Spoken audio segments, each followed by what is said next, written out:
Hi ನಮಸ್ತೆ welcome back to my channel. ಇವತ್ತು ನಾವು ಮಾಡ್ತಿರೋ ಅಂಥದ್ದು ಈ ಚಳಿಗೆ ಸಣ್ಣದಾಗಿ ಬರ್ತಿರುವಂತಹ ಮಳೆಗೆ ಸೂಪರ್ ಕಾಂಬಿನೇಷನ್ ಆಗಿರುವಂತಹ ಮೆಣಸಿನ್ಕಾಯಿ ಬಜ್ಜಿ. ಇದಕ್ಕೆ ನಾವು ಮೊದಲು ತೊಳೆದಿಟ್ಕೊಂಡಿರುವಂತಹ ಮೆಣಸಿನ್ಕಾಯಿನ ತಗೊಂಡು ಈ ಥರ ಮಧ್ಯದಲ್ಲಿ ನೀಟಾಗಿ ಕಟ್ ಮಾಡಿ ಇಟ್ಕೋಬೇಕು.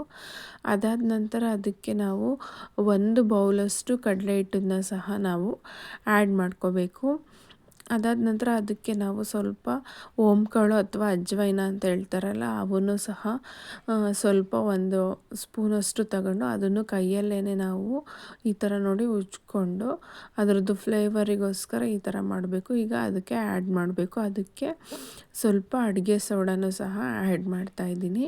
ಅದಾದ ನಂತರ ರುಚಿಗೆ ತಕ್ಕಷ್ಟು ಉಪ್ಪು ಎಷ್ಟು ಬೇಕು ಅಂತೇಳಿ ನೋಡಿಕೊಂಡು ಉಪ್ಪನ್ನ ಹಾಕೊಳ್ಳಿ. ಹಾಗೆ ಸ್ವಲ್ಪ ಖಾರದ ಪುಡಿನೂ ಸಹ ಆ್ಯಡ್ ಮಾಡಿ ಇದನ್ನು ನೀಟಾಗಿ ಹಿಟ್ಟನ್ನು ಫಸ್ಟ್ ನೀಟಾಗಿ ಮಿಕ್ಸ್ ಮಾಡ್ಕೊಳ್ಳೋಣ. ಎಲ್ಲ ಉಪ್ಪು ಖಾರ ಹಾಕಿರುವಂಥ ಅಜ್ವೈನ ಸೋಡಾ ಪುಡಿ ಎಲ್ಲ ನೀಟಾಗಿ ಮಿಕ್ಸ್ ಆಗಲಿ. ಅದಾದ ನಂತರ ಸ್ವಲ್ಪ ನೀರನ್ನು ಹಾಕ್ಕೊಂಡು ಹಿಟ್ಟನ್ನು ಕಲಿಸ್ಕೊಳ್ಳಿ. ಈ ರೀತಿ ಗಂಟಿಲ್ಲದೆ ಇರೋ ರೀತಿ ಹಿಟ್ಟನ್ನು ಫಸ್ಟ್ ನೀಟಾಗಿ ಸ್ವಲ್ಪ ನೀರು ಹಾಕ್ಕೊಂಡು ಈ ಹಿಟ್ಟನ್ನು ಬೋಂಡ ಅಥವಾ ಬಜ್ಜಿ ಕನ್ಸಿಸ್ಟೆನ್ಸಿ ಏನು ಬೇಕೋ ಅದಕ್ಕೆ ನಾವು ನೀಟಾಗಿ ಹಿಟ್ಟನ್ನು ಕಲಸಿ ಇಟ್ಕೋಬೇಕು. ಈಗ ನೋಡಿ ಹಿಟ್ಟನ್ನು ನೀಟಾಗಿ ಕಲಸಿಟ್ಕೊತಾ ಇದ್ದೀವಿ, ಯಾವುದೇ ರೀತಿ ಗಂಟಿಲ್ಲದೆ ಇರೋ ರೀತಿ.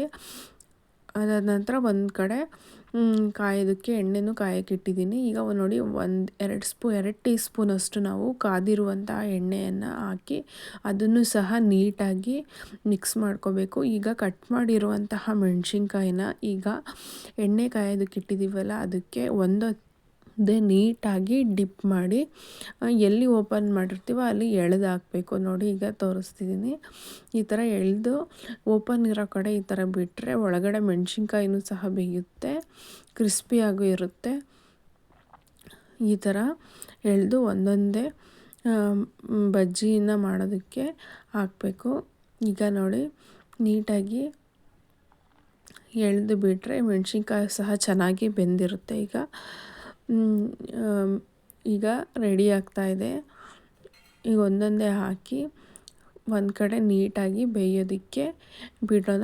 ಈ ಚಳಿಯಲ್ಲಿ ಈವ್ನಿಂಗ್ ಆದರೆ ಈ ಥರ ಬಜ್ಜಿ ಬೋಂಡ ಆ ಥರ ಸ್ನ್ಯಾಕ್ಸ್ ಇದ್ದರೆ ಬಾಯಿಗೂ ತುಂಬ ರುಚಿ ಇರುತ್ತೆ. ಅದ್ರ ಜೊತೆ ಚಿರುಮುರಿ ಆಗಲಿ ಅಥವಾ ಪುರಿ ಖಾರ ಇದ್ದರೆ ಮೆಣಸಿನ್ಕಾಯಿ ಬಜ್ಜಿಗೆ ಸೂಪರ್ ಕಾಂಬಿನೇಷನ್. ಹಾಗೆ 1 ಲೋಟ ಟೀನ ಕುಡಿದ್ರೆ ಸೂಪರಾಗಿರುತ್ತೆ. ಈವ್ನಿಂಗ್ ಸ್ನ್ಯಾಕ್ಸ್ಗೆ ಈ ಥರ ಬಜ್ಜಿಗಳನ್ನು ಮಾಡ್ಕೊಂಡು ತಿಂತಾಯಿದ್ರೆ ಸೂಪರ್ ಕಾಂಬಿನೇಷನ್ ಆಗಿರುತ್ತೆ. ಇಂತಹ ಸಣ್ಣದಾಗಿ ಬರ್ತಿರುವಂತಹ ಮಳೆಗೆ ಚಳಿಗೆ ಈ ಥರ ಬಜ್ಜಿಗಳನ್ನು ನೀವು ಮನೆಯಲ್ಲಿ ಟ್ರೈ ಮಾಡಿ ನೋಡಿ. ಈಗ ಒಂದು ಸೈಡ್ ಆಗಿದೆ, ಇದನ್ನು ನೀಟಾಗಿ ಟರ್ನ್ ಮಾಡ್ಕೊಳ್ಳೋಣ. 2 ಕಡೆ ನೀಟಾಗಿ ಬೇಯೋದಕ್ಕೆ ಬಿಡೋಣ. ಮೀಡಿಯಮ್ ಫ್ಲೇಮ್ನ ಇಟ್ಕೋಬೇಕು. ಈಗ ನೋಡಿ ಇನ್ನೊಂದು ಕಡೆಯೂ ಸಹ ಬೇಯ್ತಾ ಇದೆ. ಈ ಬಜ್ಜಿಯನ್ನು ನೀವು ಈ ಥರ ಎಳೆದು ಬಿಡೋದ್ರಿಂದ ಮೆಣಸಿನ್ಕಾಯಿ ಬೇಯುತ್ತೆ, ತಿನ್ನೋದಕ್ಕೂ ತುಂಬ ಚೆನ್ನಾಗಿರುತ್ತೆ. ಈಗ ನೋಡಿ ಆಗೋದಕ್ಕೆ ಬಂತು. ಈಗ ಬಜ್ಜಿಯನ್ನು ಸ್ವಲ್ಪ ಟರ್ನ್ ಮಾಡಿಕೊಂಡು ನೋಡೋಣ. ಈಗ ಆಗಿದೆ. ಇನ್ನೇನು ಸರ್ವಿಂಗ್ ಪ್ಲೇಟಿಗೆ ನಾವು ಅದನ್ನು ಸರ್ವ್ ಮಾಡ್ಕೊಳ್ಳೋಣ. ಈಗ ಬೆಂದಿದೆ, ತೆಗಿಯೋಣ.